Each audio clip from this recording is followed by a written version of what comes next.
Bentrok antara ratusan supporter Persib Bandung dengan petugas kepolisian pecah di depan Stadion Sport Center Kabupaten Tangerang, Banten Minggu malam. Massa supporter bahkan melempar batu ke arah petugas yang berupaya menghalau massa. Kericuan terjadi saat ratusan supporter Persib memaksa masuk ke dalam stadion untuk menonton tim mereka berlaga melawan Dewa United. Padahal sesuai aturan, supporter tim tamu dilarang masuk ke stadion yang menjadi markas tim tuan rumah.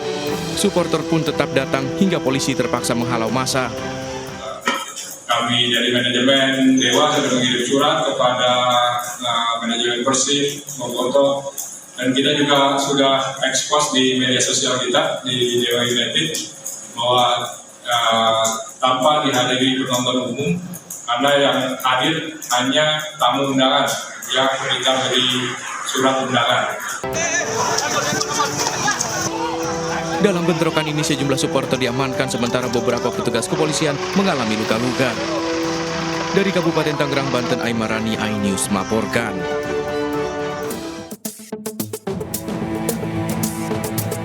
Seorang pelajar berusia 18 tahun terluka parah di kepala setelah jadi sasaran pembusuran kawanan geng motor di Kota Makassar. Korban mengalami luka parah akibat senjata busur yang dilepaskan pelaku. 3 hari dirawat di Rumah Sakit Bayangkara, korban meninggal Senin dini hari tadi. Jenazah dibawa ke rumah duka menggunakan ambulans dan disambut tangis histeris ibu korban. Mana penganiayaan itu dengan menggunakan alat panah atau busur, di mana korban lelaki inisial AK terkena busur sebelah kiri, pelipis sebelah kiri. Dari penyelidikan polisi, pelajar yang terkena busur merupakan korban salah sasaran kawanan geng motor yang hendak balas dendam. Dari Makassar, Sulawesi Selatan, Syahrul Adiaksa, iNews melaporkan. Informasi pertama pemirsa, tingginya intensitas hujan membuat Sungai Ciparigi di Kota Bogor, Jawa Barat meluap dan mengakibatkan banjir. Selain merendam rumah warga, derasnya arus banjir juga menyeret sejumlah kendaraan.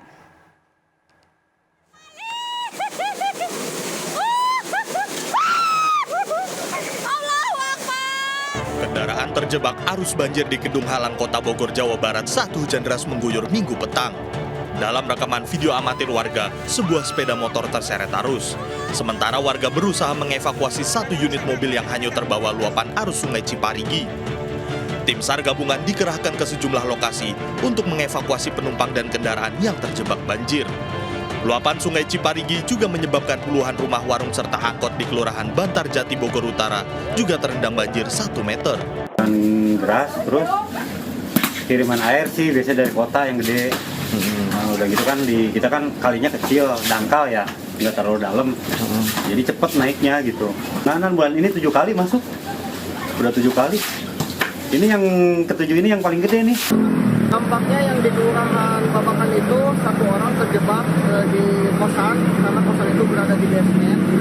Jadi kita mengevakuasi penghuni kosan tersebut untuk ke tempat yang lebih aman. Selain karena intensitas hujan yang tinggi serta luapan sungai, banjir juga disebabkan buruknya drainase. Dari data tim SAR, banjir lintasan melanda 3 kelurahan. Dari Bogor, Jawa Barat, Andi Firmansyah, iNews melaporkan.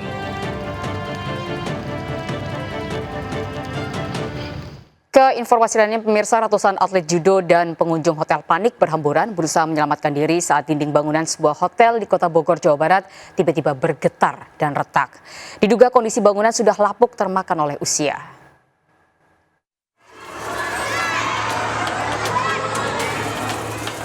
Dinding bangunan hotel di Kota Bogor, Jawa Barat tiba-tiba bergetar dan retak. Retaknya dinding membuat atlet judo yang sebagian besar anak-anak dan remaja yang tengah berlatih dan pengunjung hotel berlarian berusaha menyelamatkan diri.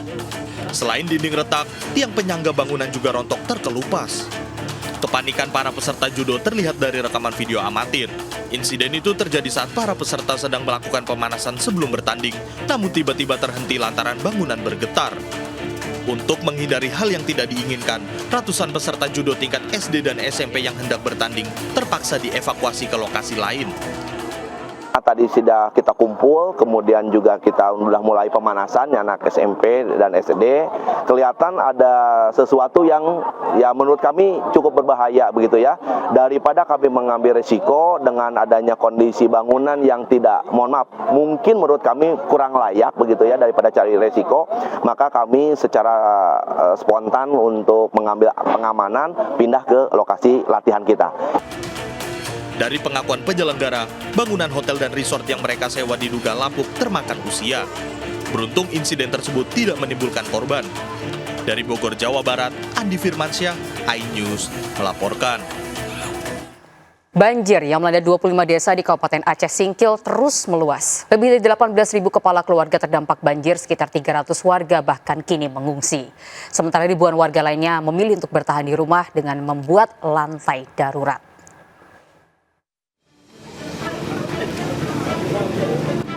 Ribuan korban banjir di Kabupaten Aceh Singkil bertahan di rumah mereka meski banjir terus meluas. Warga membuat lantai darurat dari kayu dan papan agar bisa tetap berada di rumah menjaga harta benda mereka. Pelantaran, katanya semacam panggung gitu. Nanti persiapan tidur dari malam, karena rumah sudah pada terendam semuanya. Hingga Senin pagi ini, banjir telah merendam 25 desa di Kabupaten Aceh Singkil dengan ketinggian 70 cm hingga 2 meter. Ribuan rumah warga terdampak banjir juga sekolah, puskesmas, dan kantor pemerintah desa. Sementara sebanyak 272 jiwa mengungsi karena rumah mereka tidak lagi bisa ditinggali. Data BPBD, banjir di Kabupaten Aceh Singkil berdampak pada sekitar 18.000 warga. Banjir juga memutus akses jalan nasional sepanjang 1 km penghubung Aceh menuju Tapanuli Tengah. Dari Kabupaten Aceh Singkil, Suparman Munte iNews melaporkan. Pemirsa, seorang wanita di Cirebon, Jawa Barat ditemukan tewas dengan sejumlah luka tusuk di tubuhnya. Tewasnya korban diketahui saat ibu datang ke rumah anaknya.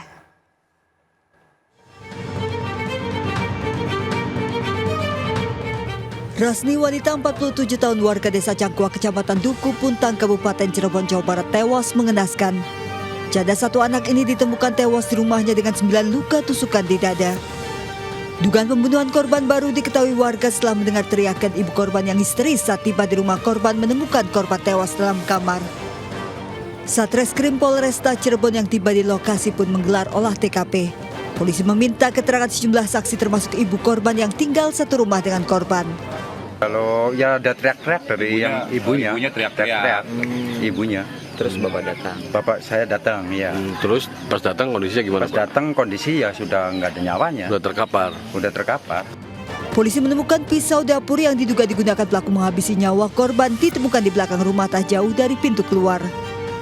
Polisi juga menemukan sandal dan motor yang ditinggal pelaku tak jauh dari rumah korban saat pelaku kabur menuju kebun. Sementara identitas terduga pelaku sudah diketahui polisi dan masih dikejar.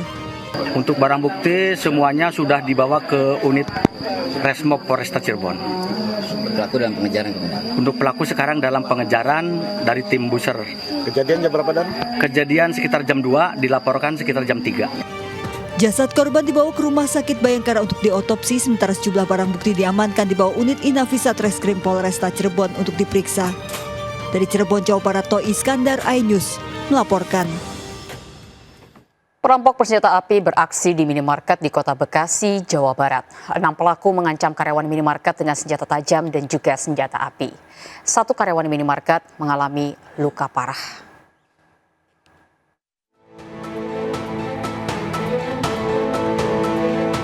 Kawanan perampok bersenjata tajam dan bersenjata api beraksi di sebuah minimarket di kawasan Jalan Dewi Sartika, Kecamatan Bekasi Timur, Kota Bekasi, Jawa Barat. Pelaku diduga berjumlah 6 orang datang menggunakan 2 sepeda motor melancarkan aksinya. 2 pelaku menunggu di motor sementara 4 pelaku lain mengancam karyawan untuk membuka brankas menggunakan senjata tajam. Akibatnya seorang karyawan minimarket mengalami luka cukup parah pada bagian tangan dan belakang kepala. Korban dilarikan ke RSUD Kota Bekasi untuk penanganan medis. Saya sempat yang dengar teriakan seperti orang jatuh atau kecelakaan aja. Itu dari karyawan ya? Pelaku sendiri sempat masuk ke dalam. Saya mendengar cerita dari salah satu karyawan tersebut. Berapa orang Bang jumlahnya? Untuk pelakunya kurang lebih hampir 6 orang. Pihak kepolisian belum bersedia memberikan keterangan terkait kasus perampokan minimarket ini. Kasus ini masih dalam penyelidikan Polres Metro Bekasi Kota dan Polda Metro Jaya. Hingga saat ini para pelaku masih dalam pengejaran petugas. Dari Bekasi, Jawa Barat, Rahmat Hidayat, iNews melaporkan. Ke informasi lainnya pemirsa, seorang pria yang mengalami obesitas dievakuasi dari lantai 2 rumah kos di Pademangan, Jakarta Utara. Evakuasi pria berbobot 200 kg ini dilakukan petugas damkar dengan menggunakan teknik khusus saat menuruni anak tangga.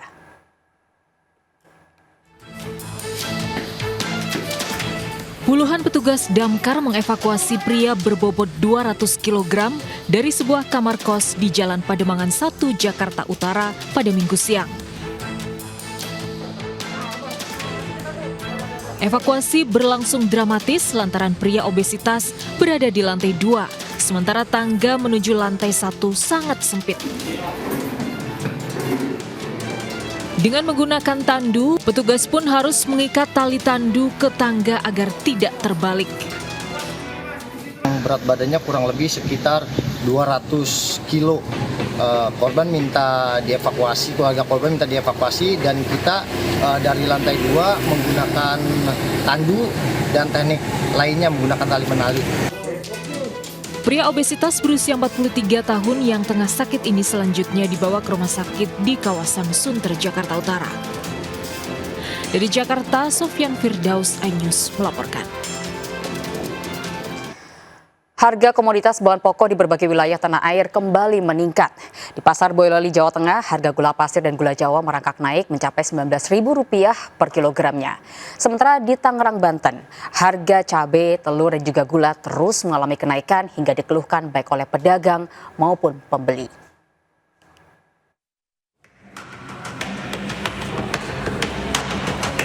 Harga komoditas cabai di pasar tradisional Gudang Tiga Raksa, Kabupaten Tangerang, Banten terpantau terus melonjak.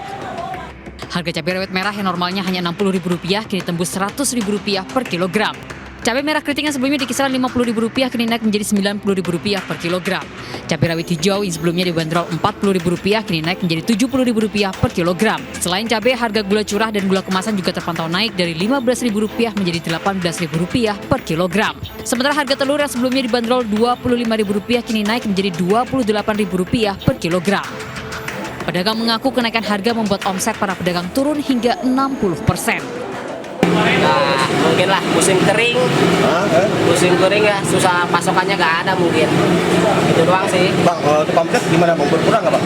Omset mah berkurang, banyakin modal aja Pak. Berapa persen Bang? Aduh, jauh banget. Diduga kenaikan harga bahan pokok terjadi imbas jelang Natal dan Tahun Baru. Setali 3 uang sejak sepekan terakhir, harga gula pasir dan gula merah di Pasar Boyolali, Jawa Tengah terus mengalami lonjakan. Harga gula pasir eceran sebelumnya Rp12.500 per kilogram kini naik menjadi Rp17.000 per kilogram. Sementara harga gula premium dari Rp14.000 naik menjadi Rp18.000 per kilogramnya. Gula Jawa yang normalnya Rp17.000 per kilogram kini naik menjadi Rp19.000 per kilogram. Dampak kenaikan harga gula, pembeli terpaksa mengurangi jumlah pembelian dari 2 kg menjadi 1 kg saja. Minta dinormalkan lagi, jadi pembeli ya kita nggak pada ngeluh gitu Mas. Nah semua pembeli dong ngeluh ke semua kok. Tapi jualan jadi udah sepi. Kenaikan harga gula yang drastis dikeluhkan sejumlah pembeli maupun pedagang. Warga berharap pemerintah turun tangan untuk menstabilkan harga yang diprediksi akan terus mengalami lonjakan jelang Natal dan Tahun Baru. Tim Liputan Kontributor iNews melaporkan. Terus merugi akibat naiknya harga kedelai, puluhan produsen tahu di sentra tahu di Purbalingga, Jawa Tengah memilih untuk berhenti beroperasi alias menutup usahanya. Sementara sejumlah produsen tahu lainnya memilih untuk bertahan dengan mengurangi ukuran tahu. Harga kedelai naik dari Rp10.000 per kilogram menjadi Rp14.000 per kilogramnya. Kenaikan harga kedelai ini pun berimbas langsung pada kelangsungan hidup produsen tahu di sentra produksi tahu Desa Kalikabong di Purbalingga, Jawa Tengah. Dari 90% produsen tahu di Desa Kalikabong ini, 20 produsen tahu diantaranya memilih untuk menutup usahanya. Para produsen tahu yang menutup usahanya memilih bekerja menjadi buruh yang lebih menjanjikan. Sementara 70 produsen tahu lainnya masih tetap bertahan dengan jumlah keuntungan tipis. Produsen tahu pun memilih untuk tetap berproduksi dan bertahan dengan cara mengurangi ukuran tahu. Para produsen tahu berharap bahwa pemerintah akan segera turun tangan, menstabilkan harga kedelai agar para produsen tahu dapat kembali berproduksi.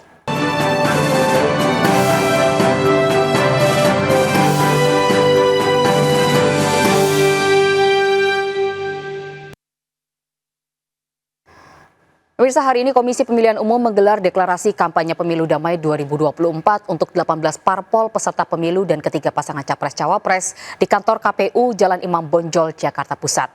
Aparat disiagakan untuk mengamankan 65.000 massa yang diperkirakan akan hadir. Dan berikut laporan Camar Haenda serta juru kamera Rama Romadona dari depan kantor KPU. Deklarasi kampanye pemilu damai 2024 dilaksanakan di KPU Republik Indonesia yang sebelumnya diagendakan di Gelora Bung Karno, namun dipindahkan dengan berbagai pertimbangan. Sejumlah persiapan sudah mulai dilakukan, mulai dari penataan panggung dan juga kursi untuk nantinya diisi oleh masing-masing pimpinan dan juga perwakilan dari partai politik peserta Pilpres dan juga pemilu tahun 2024. Adapun sejumlah persiapan lain diantaranya adalah pengamanan dari Jalan Imam Bonjol, tepat berada di depan kantor KPU Republik Indonesia karena diperkirakan nantinya akan ada 65.000 orang ataupun juga massa yang akan hadir. Untuk agenda tersendiri nantinya akan dibuka oleh opening dari tari-tarian dan juga drum band dari IPDN. Kemudian juga setelah itu nantinya akan ada kampanye dan juga deklarasi pemilu damai yang akan diikuti oleh 18 partai politik. Nantinya akan disecarahkan secara simbolis untuk kampanye yang dilakukan.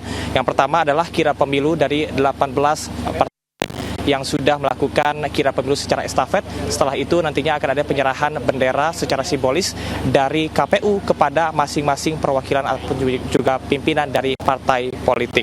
Nah, nanti diperkirakan bahwa 3 pasangan capres dan juga cawapres akan hadir sekiranya pukul 13.30 waktu Indonesia Barat ataupun juga 30 menit sebelum acara inti dimulai. Dari Jakarta, Camar Haenda, Rama Romadona, Raga Firdaus, iNews melaporkan. Dan pemirsa, Dinas Perhubungan DKI Jakarta siang ini akan menutup sementara akses Jalan Imam Bonjol, Menteng, Jakarta Pusat di sekitar gedung KPU. Penutupan jalan ini dilakukan hingga sore hari karena terkait dengan pelaksanaan deklarasi kampanye damai pemilu tahun 2024. Penutupan lalu lintas di sekitar jalan dekat kantor KPU dilakukan mulai pukul 12 siang hingga 18 waktu Indonesia Barat.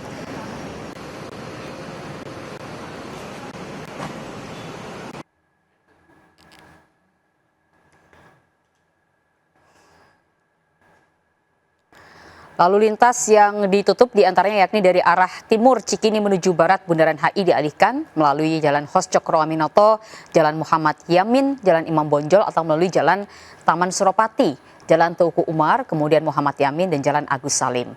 Kemudian lalu lintas dari arah selatan Kuningan menuju barat Bundaran HI dialihkan melalui Jalan Hos Cokro Aminoto, kemudian Jalan Muhammad Yamin, Jalan Agus Salim, Jalan Imam Bonjol atau dari Sunda Kelapa melalui Jalan Taman Suropati. Dan lalu lintas dari arah barat, Bundaran HI menuju timur, Cikini dialihkan melalui Jalan Imam Bonjol, Jalan Agus Salim, dan Jalan Sultan Syahrir.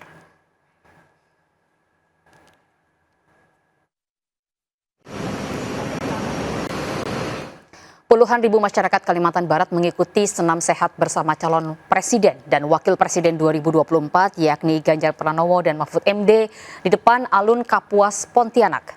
Dalam acara yang digelar Partai Hanura tersebut, Ganjar dan Mahfud dengan ramah menyapa masyarakat.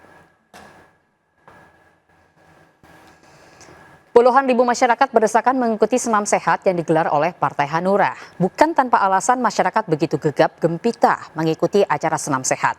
Ditambah lagi dengan kehadiran Capres-Cawapres 2024, Ganjar Pranowo dan Mahfud MD menjadi alasan kuat masyarakat untuk hadir di acara senam sehat tersebut. Kepada masyarakat Kalimantan Barat, Ganjar Pranowo berharap mudah-mudahan ini menjadi awal untuk mewujudkan harapan bersama untuk Kalimantan Barat dan Indonesia yang lebih baik. Selama masa kampanye, Ganjar meminta kepada seluruh pendukung Ganjar Mahfud untuk tetap menjaga kesantunan dan juga kesopanan. Banyak sekali, saya tidak bisa menghitung karena di belakang penuh, di depan penuh, Dan mereka sungguh antusias sampai jam segini masih ada di lokasi. Mudah-mudahan ini bagian dukungan kepada Ganjar Mahfud yang tulus. Setulus kami hadir hari ini berdua. Ya. Dan ini kebetulan ini belum masa kampanye. Jadi kalau sudah masa kampanye ini udah nggak boleh lagi bagi-bagi hadiah ini. Ya. Baik Bang Dian, terima kasih banyak Bang. Terima kasih ya. Oke, terima kasih. Pemirsa, mulai besok 3 paslon Capres-Cawapres akan secara resmi memulai masa kampanye. Masa kampanye pemilu dilaksanakan selama 75 hari, mulai 28 November hingga 10 Februari 2024 mendatang.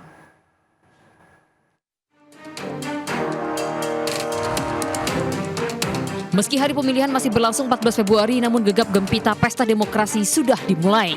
Terhitung sejak 19 Oktober lalu, pasangan Capres-Cawapres secara resmi mendaftarkan diri ke KPU. Pasangan Anies Baswedan Muhaimin Iskandar menjadi pasangan pertama yang mendaftarkan ke KPU. Diikuti oleh pasangan Ganjar Pranowo Mahfud MD yang ikut mendaftarkan diri ke KPU pada 19 Oktober siang. Pasangan Prabowo Subianto Gibran Rakabuming Raka menjadi pasangan terakhir yang mendaftarkan diri ke KPU tepat pada 25 Oktober di hari terakhir pendaftaran Capres-Cawapres. 3 pekan berselang pada 14 November malam, KPU melakukan pengundian nomor urut untuk Capres-Cawapres yang berlaga dalam kontestasi Pilpres 2024 mendatang. Pengundian nomor urut ini dilakukan setelah KPU menetapkan 3 pasangan calon presiden dan wakil presiden lewat keputusan KPU nomor 1632 tahun 2023. Acara pengundian dan penetapan nomor urut pasangan calon presiden dan wakil presiden turut diikuti oleh seluruh pimpinan partai politik koalisi pengusung masing-masing pasangan Capres-Cawapres. Dalam pemilihan nomor urut pasangan Capres-Cawapres, pasangan Anies dan Caimin mendapatkan nomor urut 1. Sementara pasangan Prabowo Gibran mendapatkan nomor urut 2 dan pasangan Ganjar Mahfud MD mendapatkan nomor urut 3. Menariknya dalam pidato sambutan usai pengundian nomor urut Capres-Cawapres, ketiga pasangan calon saling sindir terkait penyelenggaraan pemilu yang adil tanpa pengerahan alat dan lembaga negara demi menciptakan pesta demokrasi yang menganut asas luber jurdil. Kita melihat pemilu seperti sepak bola, maka rakyat punya kesempatan untuk menyaksikan dengan bahagia.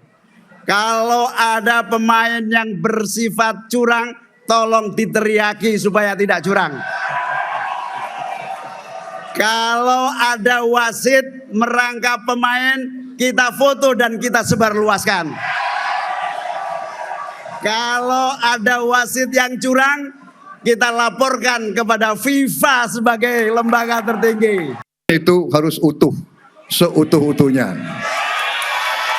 Jadi saya sangat sependapat dengan aspirasi pasangan calon nomor 1. Memang kita bersyukur kita memiliki negara yang berdemokrasi. Kita percaya dan yakin KPU akan melaksanakan semua proses pemilihan umum dengan sebaik. 112 Cempaka Biru, 34 dalam Jabangan. Kalau mendapat kawan baru, kawan lama dilupa jangan. Kita harus sampaikan itu. Saya tenang kok. Dan kami ini tenang semuanya. Karena kami sangat yakin ada rakyat Indonesia bersama kami untuk menjaga. Masa kampanye bagi Capres-Cawapres akan dimulai pada 28 November 2023 hingga 10 Februari 2024. Selanjutnya, publik akan memasuki masa tenang sebelum pesta demokrasi pemilihan presiden wakil presiden dilakukan pada 14 Februari 2024 mendatang. Tim Liputan iNews melaporkan.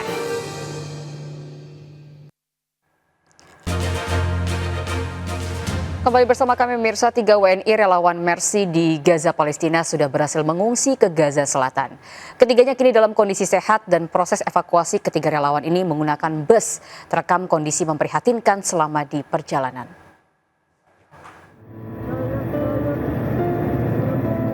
Memprihatinkan, seperti inilah kondisi Gaza, Palestina saat proses evakuasi warga ke Gaza Selatan 23 November 2023. Bus yang mengangkat warga dan relawan Mercy sempat dihentikan warga yang sakit. Sementara di dalam bus kondisinya sudah penuh sesak. Bahkan seorang warga yang sakit juga harus diangkut dengan ditidurkan di dashboard bus. 3 relawan Mercy di Rumah Sakit Indonesia di Gaza, yaitu Fikri, Reza, dan Farid, berada dalam satu bus. Mereka terpaksa mengevakuasi diri setelah serangan militer Israel yang terus membombardir Rumah Sakit Indonesia dan kawasan di sekitarnya. Rumah Sakit Indonesia sudah berhenti beroperasi. Saat ini 3 WNI relawan Mercy serta seorang relawan Mercy warga lokal dalam kondisi selamat berada di Gaza Selatan.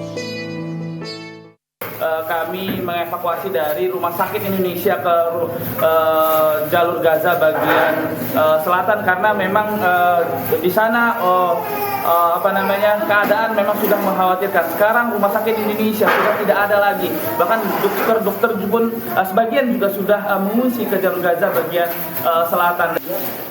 Ketiga relawan Mercy sudah membelanjakan kebutuhan pokok untuk dibagikan kepada pengungsi dan warga Gaza Selatan. Sementara 2 WNI relawan Mercy akan bertahan di Gaza dan seorang WNI relawan lainnya Farid akan dievakuasi ke tanah air. Pemirsa, hari ini merupakan hari terakhir gencatan senjata Israel selama 4 hari yang telah dimulai sejak Jumat pekan lalu. Dan untuk mengetahui situasi terkini di Gaza, sudah ada WNI relawan Mercy, yakni Fikri Rofiul Haq. Assalamualaikum, Mas Fikri. Waalaikumsalam warahmatullahi wabarakatuh, Mbak. Baik, Mas Fikri mungkin bisa ceritakan bagaimana saat ini kondisi WNI maupun relawan-relawan di sana yang mengungsi ke selatan, termasuk terkait dengan pasokan makanan maupun obat-obatan. Apakah semuanya sudah aman dan tercover? Ya, saat ini saya dan juga 2 relawan Mercy lainnya dan juga 1 relawan Mercy lokal saat ini dalam keadaan sehat dan aman, dan kami memang saat ini turut menjadi pengungsi juga sebagaimana masyarakat mengungsi di sekolahan ini. Ada mayoritas mereka adalah pengungsi yang memang mereka saat itu mengungsi ke Rumah Sakit Indonesia, dan tentunya juga ada korban luka-luka juga yang memang diungsikan juga ke sekolah-sekolahan. Memang sekolahan ini juga berdekat sekali dengan Rumah Sakit Eropa. Untuk mengenai logistik, memang saat ini lumayan cukup sulit mencari air bersih dan juga makanan untuk setiap harinya, karena memang saat ini bantuan-bantuan juga sudah masuk ke jalur Gaza. Kami beberapa kali melihat banyak sekali bantuan-bantuan yang memang terus berdatangan, namun bantuan-bantuan ini juga belum terlalu banyak menyebar ke seluruh jalur Gaza, termasuk di sekolahan kami memang belum mendapatkan bantuan-bantuan, namun kami masih terus berusaha untuk juga mendatangkan bantuan-bantuan kepada warga-warga yang ada di sekitar tempat kami tinggal. Baik, Mas Fikri mungkin bisa dijelaskan bagaimana saat ini ketika warga yang belum mendapatkan bantuan makanan maupun bantuan minuman, bagaimana cara mereka kemudian mengatasi rasa haus dan juga lapar?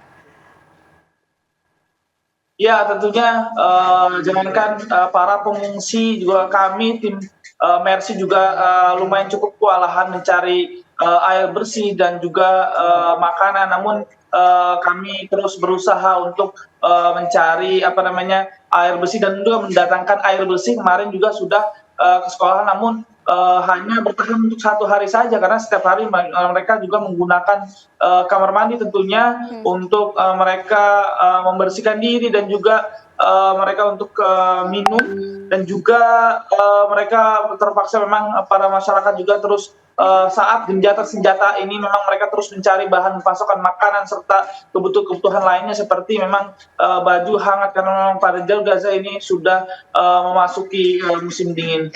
Baik, Mas Fikri, yang berikutnya bagaimana kondisi Rumah Sakit Indonesia di Gaza saat ini, Mas? Ya, kami memang perlu diketahui pihak militer Israel memberikan pemberitahuan bahwa warga yang mengungsi dari utara ke selatan mereka tidak boleh kembali lagi ke utara, dan juga banyak juga warga yang memang mereka kembali ke utara, namun informasi yang saya dapatkan mereka juga ditembaki oleh para militer Israel, sehingga kami sebenarnya sangat ingin sekali kembali ke Rumah Sakit Indonesia, di mana kami juga sudah 4 tahun lamanya bertugas di sana, dan juga tempat Wisma Dr. Jose Rizal memang tempat kami, dan juga banyak sekali barang-barang memang yang berharga dan bernilai lumayan cukup mahal, namun kami saat itu tidak memikirkan apapun. Saat itu kami hanya memikirkan nyawa kami saja, karena benar-benar saat itu kondisi di saat itu benar-benar sangat-sangat mencekam, di mana tank-tank baju juga sudah mengelilingi Rumah Sakit Indonesia dan juga beberapa kali juga menghancurkan Rumah Sakit Indonesia, dan juga pada beberapa jam sebelum terjadinya gencatan senjata juga mereka meluluh lantahkan rumah sakit serta bangunan Wisma dan juga sekitar Rumah Sakit Indonesia. Baik, terakhir Mas Fikri, ini menjadi hari terakhir gencatan senjata. Apa harapannya Mas, kira-kira Mas? Ya, tentunya harapan kami ini adalah gencatan senjata permanen, artinya bukan hanya bersifat sementara, karena memang untuk mereka warga bisa kembali beraktivitas kembali, dan juga mereka juga bisa pulang ke kampung asalnya, karena mayoritas yang ada di jalur Gaza Selatan ini adalah mereka pengungsi-pengungsi, baik dari jalur Gaza Utara maupun dari jalur Gaza Tengah. Dan juga kami berharap terus kepada pemerintah juga, baik dari pemerintah manapun Indonesia ataupun lainnya, terus kami berharap untuk terus menegosiasi gencatan senjata untuk ditambahkan, ataupun kami sangat menginginkan ini adalah permanen, sehingga kami juga bisa kembali beraktivitas dan kembali ke rumah sakit Indonesia. Baik, terima kasih Mas Fikri atas waktunya bersama Seputaran News Siang RCTI. Jaga kesehatan selalu Mas, dan selamat melanjutkan aktivitas.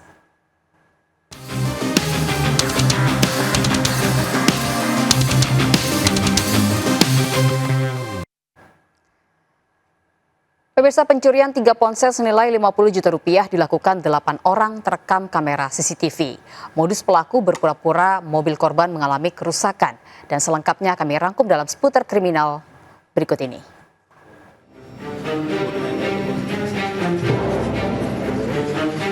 Aksi pencurian 3 unit handphone bernilai 50 juta rupiah terekam CCTV. Pelaku berjumlah 8 orang dengan modus menyebut mobil mengeluarkan oli dari knalpot. Pelaku menggasak handphone dari dalam mobil saat korban turun untuk memeriksa kendaraannya. CCTV merekam aksi pencurian motor terparkir di rumah kos di kawasan Kebun Jeruk, Jakarta Barat. 2 pelaku nekat beraksi di pagi hari. Aksi pencurian uang di konter handphone di Kota Makassar terekam CCTV. Pelaku beraksi saat pemilik konter membeli makan. Pelaku langsung diringkus pada saat malam hari saat makan malam. Petugas gabungan merazia sejumlah warung remang-remang di kawasan pinggiran Kota Sidoarjo mengantisipasi peredaran miras. Dari sejumlah lokasi, petugas mengamankan lebih dari 400 botol minuman keras berbagai jenis dan merek yang dijual bebas. 5 gunungan berisi ratusan buah durian diperebutkan oleh ratusan warga dalam Festival Durian Bumi Sudirman di Purbalingga, Jawa Tengah. Meski buah durian memiliki kulit runcing dan tajam, namun tidak menyurutkan antusiasme warga untuk berebut buah eksotis ini.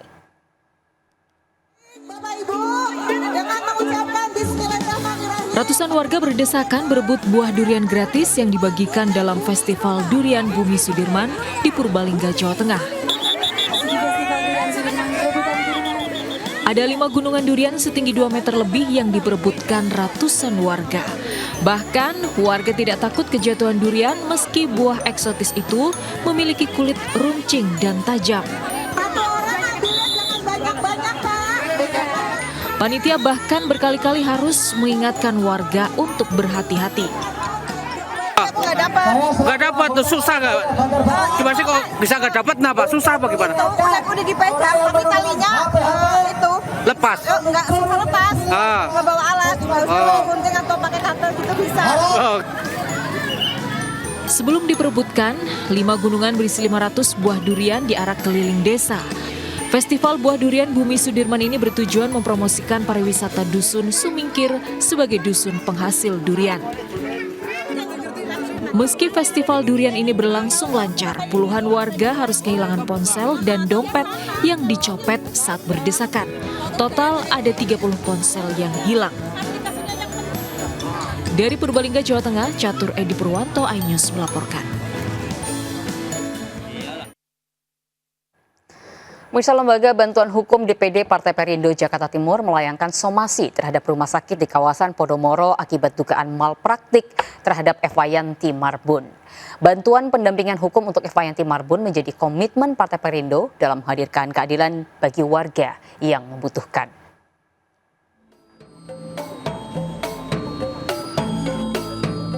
Kasus dugaan malpraktek yang dilakukan tim medis rumah sakit di kawasan Podomoro, Jakarta Utara terhadap ibu hamil bernama Eva Yanti Marbun mendapat perhatian LBH DPD Partai Perindo Jakarta Timur.